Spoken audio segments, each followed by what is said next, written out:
પછી છે પ્રતિભા સેતુ ઇનિશિયેટિવ। તાઇવાનની અંદર ભારતની અંદર કઈ સંસ્થાએ પ્રતિભા સેતુ ઇનિશિયેટિવ શરૂ કર્યું છે? તો એ શરૂ કર્યું છે યુપીએસસીએ।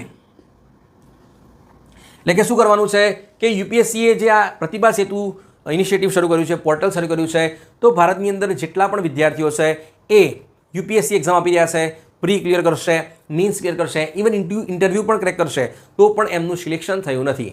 આમનું છે એ ડેટાબેઝ છે, કોની પાસે છે? યુપીએસસી પાસે। તો 10,000 કરતાં પણ વધારે વિદ્યાર્થીઓનો શું છે?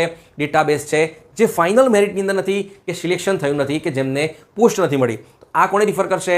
ગવર્મેન્ટની જે પીએસયુઝ છે અથવા તો જે પ્રાઇવેટ કંપનીઝ છે એ લોકોને રિફર કરશે। આ પણ શું છે? એક જાતના ટેલેન્ટેડ વિદ્યાર્થીઓ છે, બરાબર છે। ભલે એમનું ફાઇનલ મેરિટમાં નામ નથી, તો આવા જે પ્રતિભાશાળી જે વિદ્યાર્થીઓ છે એમનો ડેટાબેઝ છે, પણ કોની અંદર? પ્રતિભા સેતુની અંદર છે, જે બનાવ્યું છે યુપીએસસીએ બનાવ્યું છે, બરાબર।